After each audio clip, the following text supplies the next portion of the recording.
contudo, não a conheceu, enquanto ela não deu à luz um filho, a quem pôs o nome de Jesus. Pode ser.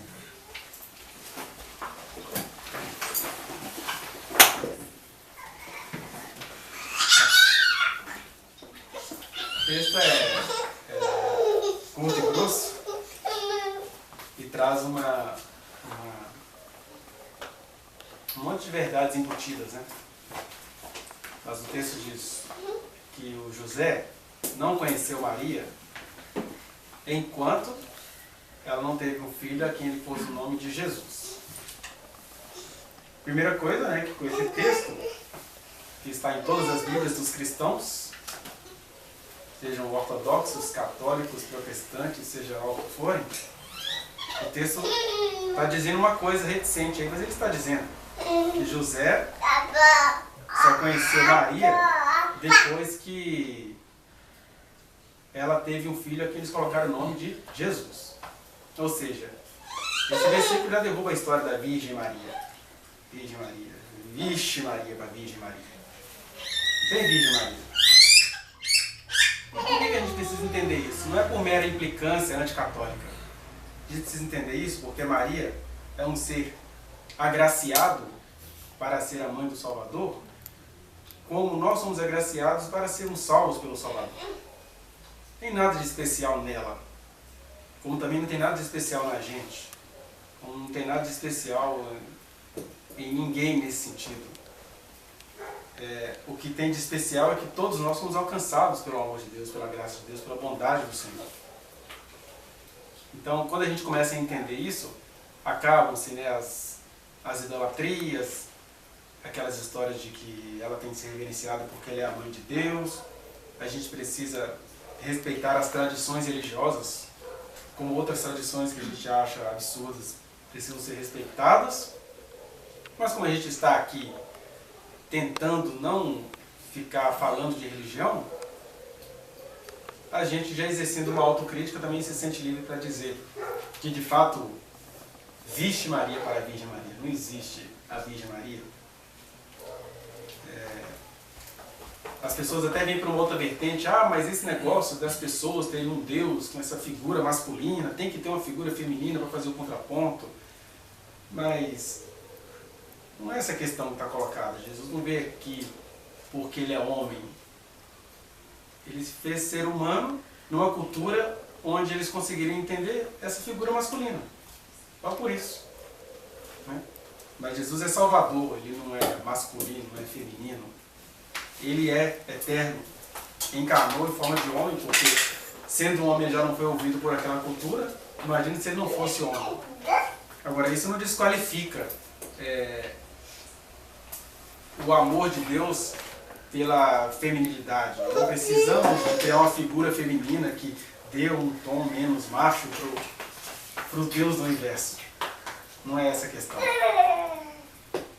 E outra coisa, a Maria ela foi uma mulher agraciada e ela foi uma mulher normal, como todos os seres humanos são. Com seus medos, com suas ansiedades, com seus outros filhos. Né? Teve que tratar daquele filho mais velho que veio de maneira inusitada. Ela era uma virgem, não tinha conhecido ninguém, de repente recebe a notícia de que ela está grávida. A gente lê isso tudo como se fosse um textinho de 25 de dezembro, mas na verdade houve muitas implicações, né? Ou talvez não, Deus pode ter guardado o casal de outros assédios morais. Mas houve aquele burburinho, José quis fugir, e é nessa hora que ele está querendo não deixá-la em maus lençóis, e que ele resolve deixá-la secretamente. E aí o anjo diz para ele que não é para ele não temer receber Maria. Ele recebe a mãe do filho dele, a mãe daquele menino misterioso que sabe lá de onde veio. Então ele recebe Maria, ele recebe aquele menino que ele não sabe também de onde veio, trata aquela criança com carinho. Mas o que eu queria chamar a atenção aqui rapidamente, sem nos delongarmos muito hoje, é que José não teve relações sexuais com Maria enquanto ela não deu à luz a Jesus. Porque ele podia pensar assim, como qualquer frangote do século XXI pensaria: bom, você está grávida, eu não sei de quem é, e Dizem que é do Salvador. Dizem que o Espírito Santo te cercou. Aí, já que essa criança vai ter que sair por aí mesmo, então deixa eu entrar antes. Né? Ele poderia ter essa mentalidade, que humanamente estaria errado. Mas o que acontece é que ele foi criterioso mesmo podendo ser libertino. Ele foi criterioso mesmo podendo ser... mesmo ele podendo ter compromisso apenas com ele. Ele tinha suspeitas, mágoas pessoais, uma série de coisas. E aí, por causa disso mesmo, é que ele poderia fazer tudo o que ele quisesse. Mas mesmo assim, e é aí que fica patenteada, né, a fé de José, ele confiou naquele sonho, ele confiou naquela voz, digam o que quiserem dele, pensem o que quiserem dele, ele deve ter pensado, pensem o que quiserem de mim. Mas o fato é que eu vou respeitar essa mulher. Eu vou respeitar essa mulher, mesmo algumas pessoas pensando mal dela. Eu vou decidir não pensar mal dela. Então, esse critério dele de não a possuir enquanto ela não concebesse e desse a luz ao filho a que eles chamaram de Jesus, é muito mais do que ter fé de que aquela criança veio ao mundo de maneira misteriosa. É também dizer, eu posso até não estar entendendo nada, mas eu tenho um compromisso de respeitar. Geralmente a gente pensa em se respeitar. O que é isso, rapaz? Releva aí, porque eu já estou aguentando coisa demais. Eu sei, amanhã você é chata. Eu vou ter que ficar carregando fio para os outros ainda. Ele pode ter dado esses chiliques, né? Não é porque uma pessoa não é de Deus que não dá esses chiliques. Todo dia eu encontro gente dando chilique naquilo que não precisava dar. E ficam vigiando uns aos outros naquilo que não precisariam vigiar. Então José poderia ter feito isso, era humano, era normal. Mas ele simplesmente faz essa escolha drástica, ácida, áspera, de confiar em Deus. E qual é o tom dessa confiança que ele dá a Deus? É ele respeitando aquela mulher até o fim. Ele poderia ter reclamado, poxa, eu não vou ter nem a chance de desvirginar uma mulher, a criança desvirgina a mulher de dentro para fora. Essas coisas masculinas. O homem é um bicho muito básico, assim, quase uma barata, muito ligado à terra. Eles ficam... Eu sou um homem também, eu falo eles na terceira pessoa porque nos meus quarentinha eu já fui aprendendo a me libertar de algumas coisas, a educar os meus olhos para muitas outras, a não ligar quando alguém acha que eu estou muito sujo numa situação, a dizer para Deus, ó, o Senhor me conhece aqui, ó, o Senhor sabe o que está rolando aqui dentro. Não tenho medo do Senhor porque eu sou teu. Mas os homens em geral, esses que não se deixam iluminar pelo amor de Deus e pela graça de Deus que confronta, eles são muito presos a coisinhas, né? Já acompanhei situações, sem nome e endereço, das pessoas que o cara ficou namorando com a menina durante 3 anos porque ele tinha uma fantasia de que ele é que ia tirar a virgindade dela. Aí o dia que ela não quis mais namorar com ele, e aí Deus ficou guardando o ímã dela, das intenções dele, aí o dia que ela não quis mais namorar com ele, ele foi lá e roubou o carro do pai dela.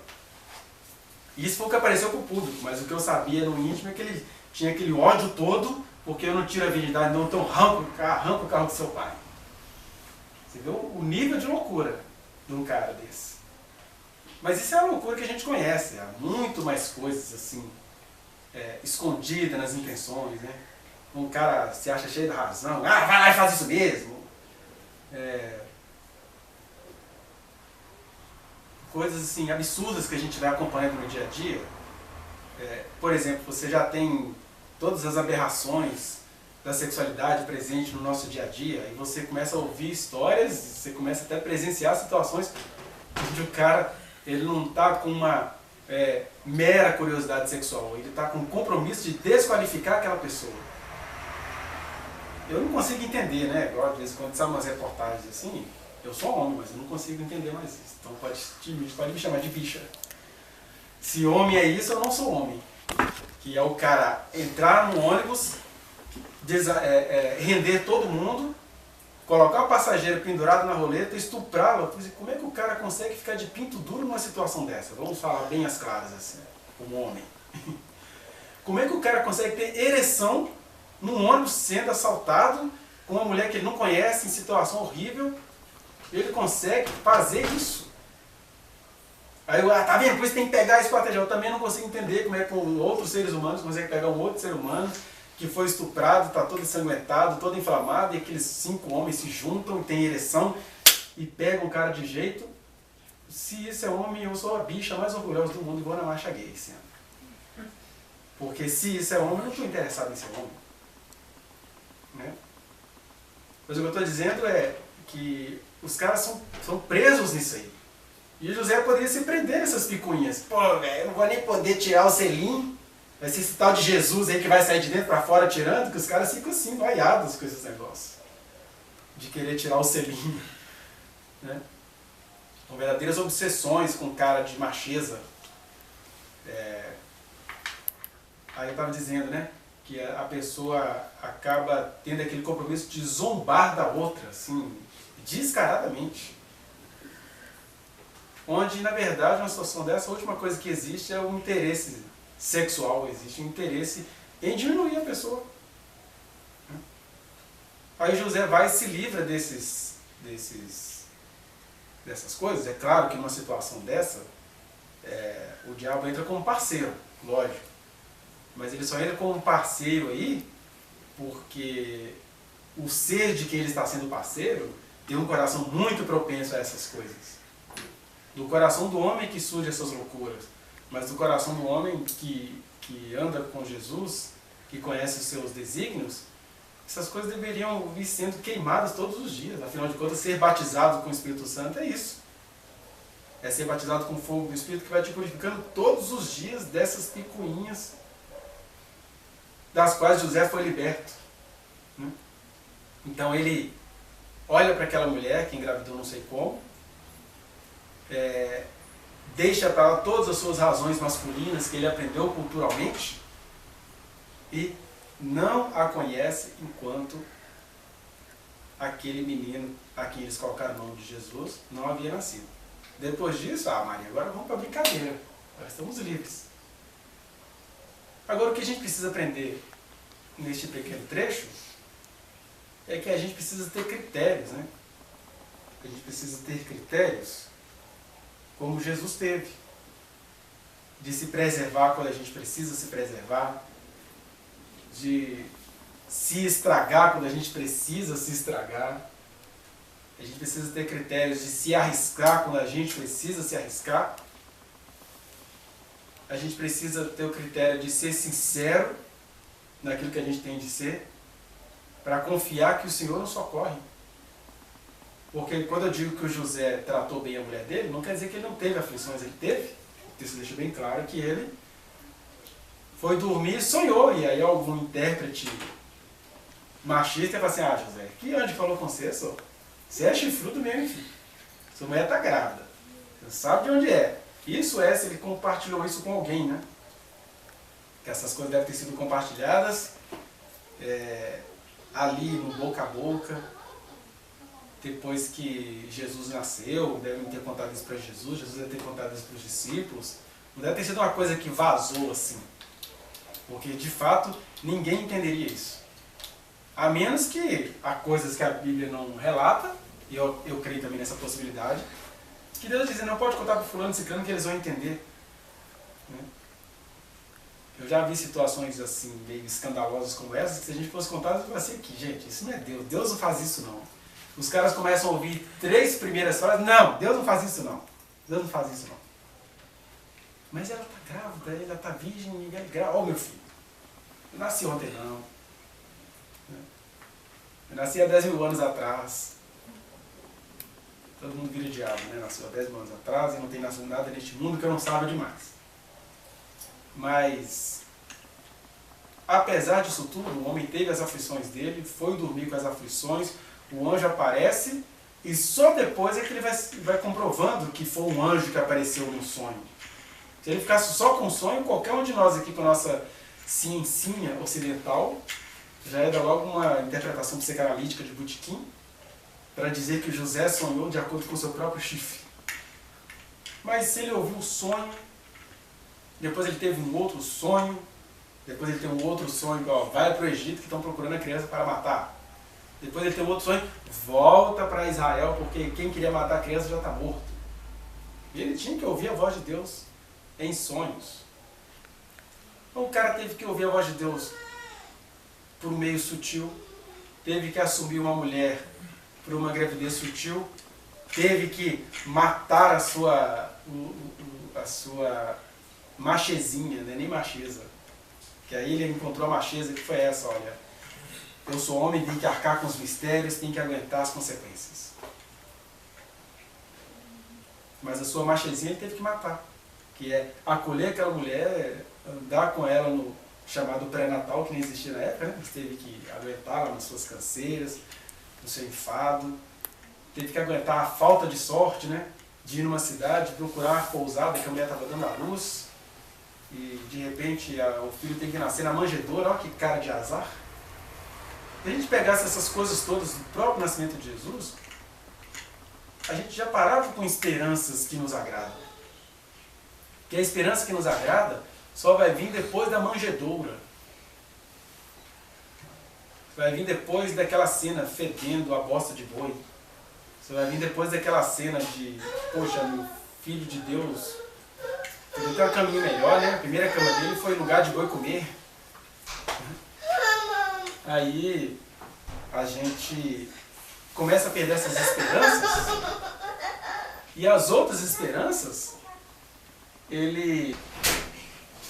a gente começa a entender que aquilo que a gente espera, que é o nosso conforto, que é a nossa alegria, que é aquilo que enche os nossos olhos, só vai acontecer quando a gente suportar o fardo, suportar o jugo. E mesmo em meio ao fardo e meio ao jugo, você não abrir mão de certas coisas. Estou falando abrir mão de certas coisas porque José teve que abrir mão de possuir Maria, porque ele já podia fazer isso. De repente você tem que abrir mão de uma coisa que é humana, que é normal acontecer. Era normal que o seu José quisesse, ele não estaria errado se ele quisesse fazer isso. Né? Mas ele teve critérios. E foi bom que a coisa ficou mais pura ainda, ficou mais claro que era Deus. E no meio dos critérios você começa a colocar coisas assim, que a gente vai ficando meio sodomita, né? Sodomita assim como Jó, ou como Ló. Os anjos chegam na sua casa, aí o pessoal da cidade quer possuir os anjos porque eles são anjos, que eles são estrangeiros. Aí o Ló, para resolver o problema, cheirou um loló, né? O Ló. Eu tenho 2 filhas virgens, toma para vocês. O Ló era um sodomita da pesada, né? O cara oferecia as 2 filhas para livrar a cara dos visitantes, encarece. Mas por que a gente chega nessa teologia do Jó? Do Ló, eu sempre confundo esses nomes. Por que a gente chega nessa teologia do Loló? Porque a gente tem uma vida tão ansiosa, tão sem paz, que você começa a pensar que Deus é capaz de toda a safadeza do mundo. Então se Deus é assim mesmo, eu oferecer minhas filhas é só um detalhe. Se ele tivesse a percepção de que quem estava ali com ele eram anjos, ele não ia oferecer ninguém. Né? Mas ele já estava tão lolosado, sodomizado, que ele ofereceu às filhas. E a gente vai ficando sodomita no nosso dia a dia, a gente vai acreditando em trambiques, a gente vai acreditando em pilantragens, a gente vai acreditando também em formalidades. Né? Existem 2 maneiras de você ser trambiqueiro. Ou é você se entregando à palhaçada da sujeira mesmo, ou é você, em nome da boa moral, se omitir. Olha, eu tenho uma história para contar, uma história ilibada. Eu nunca me sujei com essas coisas. Né? E José ficou entre essas 2 coisas, entre ser o pilantra que pegava a mulher já que ela estava grávida, e entre ser o formalista nada, eu vou acreditar no sonho. Eu não pedi para sonhar, eu sonhei, mas já apareceu para mim. Então, a gente precisa ter esses critérios. E só quando a gente começa a ter esses critérios de se arriscar, de confiar em Deus, de não ficar ouvindo muito quem não está sabendo de nada, é que Deus vai se revelando, como ele foi se revelando para José. Vai para o Egito, agora volta, agora fica na cidade tal. É que Deus vai dizendo para você, que bom que você confiou em mim, porque eu não sou isso aí. É legal quando você está numa situação aparentemente espiritualmente relevante, repetindo a expressão, Você está numa situação que aparentemente é espiritualmente relevante. E você não abre mão daquilo. Mesmo que pareça que você está todo sujo na situação.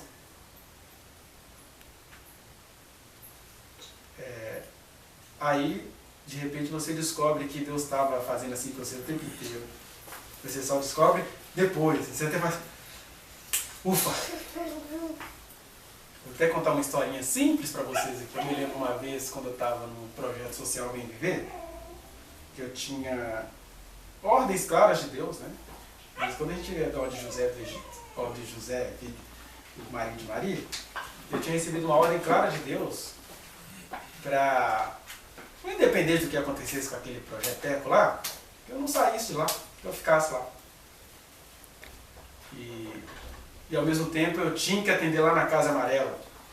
Aí um bom pastor chegou na Nova Vida com pompas e tudo, com cara de publicidade, propaganda, criou um jornalzinho. O cara era muito fera no que ele fazia. E eu também me admirei, porque nós somos seres humanos, né? A concupiscência dos olhos pega todo mundo. Então, eu muito admirado com aquele pastor, e ele virou meu parceiro, queria me ajudar, não sei o quê. Até que um dia ele falou assim, olha, ele tinha um currículo belo de gerente de não sei o quê. E aí ele falou assim comigo, olha, a gente vai botar esse projeto para cima. Só tem uma condição, eu preciso que você saia daquela Casa Amarela, preciso que você pare de atender lá. Mas por quê? Olha, aquilo não está certo. Você não é pastor, aí ele já me deu a senha, né?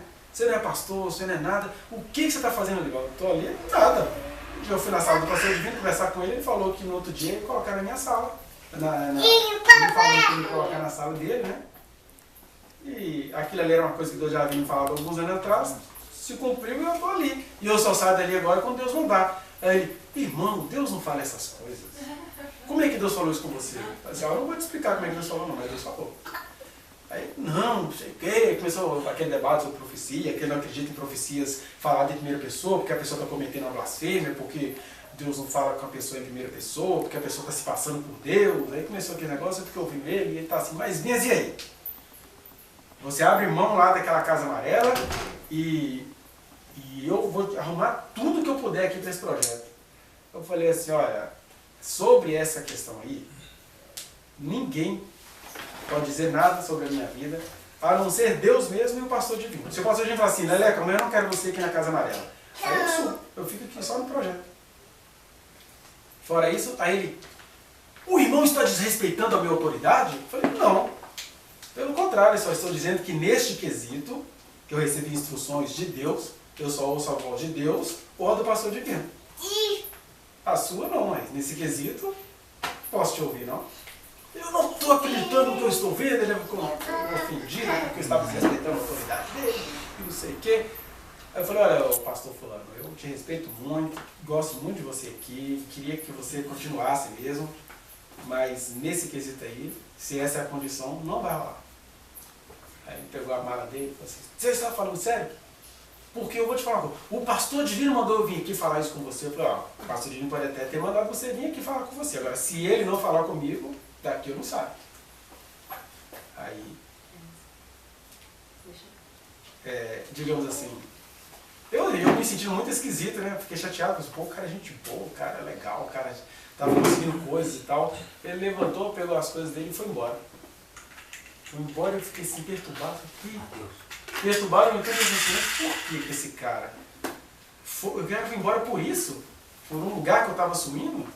Ué, eu poderia passar o projeto para ele se ele assumisse. Eu não estava nem aí para isso. Poderia acontecer isso, dele pegar esse projeto e tocar ele.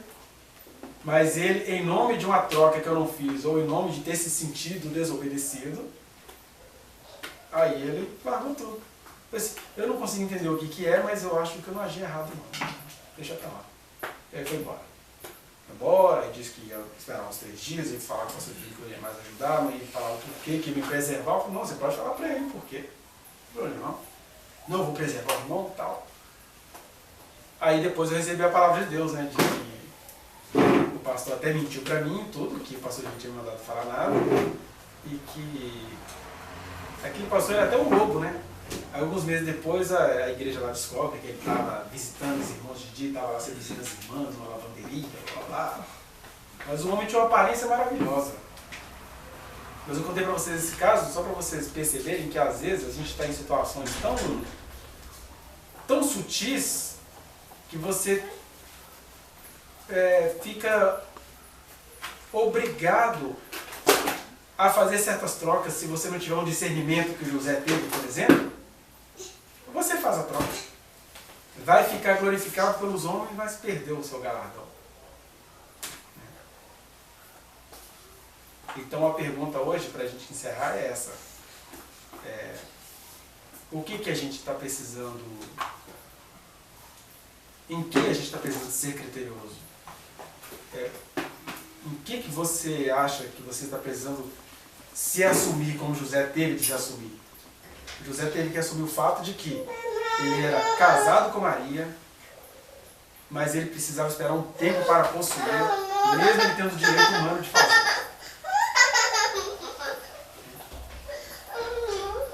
Qual é o critério que a gente precisa obedecer? Que situação que você está que exige de você esse discernimento? Quando a gente começa a entender isso, a gente perde o medo das pessoas, né? A gente perde o medo. Porque gente vai dizer o que você o que ele percebeu em você, você vai achar isso o tempo inteiro, em todos os lugares. O que a gente precisa saber é, Deus está me enxergando? Eu estou sendo claro, límpido e translúcido diante dele? Quando você tem essa garantia, aí todos os julgamentos perdem o sentido, a sua experiência com Deus é a sua experiência com Deus, e se ela é uma experiência com Deus, ela vai se traduzindo em muito discernimento da sua parte, muita lealdade com Deus da sua parte, muita pureza de coração da sua parte. Ainda que nessas situações todas você não deixe de ser humano. Né? Vamos pensar no dia a dia de José com Maria antes de Jesus nascer. Né? Ele não deixou de ser José. Ele não adquiriu o dom do celibato. Pelo contrário, ele teve que viver com a sexualidade dele toda plena enquanto ele tinha de ser criterioso com a mulher dele. Só até aí. O resto a gente deixa por conta do silêncio. Mas eu estou dizendo assim, Deus conhece os segredos. Deus conhece a nossa estrutura e sabe que somos pó. Por isso ninguém precisa ter vergonha de certas situações, porque foi julgado por outro que tem o seu próprio pó de cada dia para poder catar. Tem a sua própria poeira todo dia para deixar abaixar. Que o Senhor nos dê essa graça, essa humildade e essa sinceridade diante dele para assumirmos que a gente não deve fazer certas coisas até que a criança nasça. Agora, que criança é essa na vida de cada um? É o que cada um tem de discernir. Que situação vexatória é essa na vida de cada um? É o que cada um tem de discernir. Às vezes são situações vexatórias, como aquela de Jesus, que se deixou em público ser assediado por uma linda mulher, porque é uma judia de cabelo grande, enxugando cabelo, vamos falar a verdade, essa é uma mulher bonitona, né? E ainda mais o cara olhando para Jesus e fala, ele não é profeta não. Isso aí não é uma coisa certa que esse cara está fazendo não, diz o texto bíblico, né? Se esse for a profeta, sabia até quem ela é. Mas não sabe que ela ainda deixa desse jeito, fazendo isso aí. Chegando por trás. Pode ser uma situação vexatória como essa. Às vezes, uma decisão muito simples que você tem de tomar.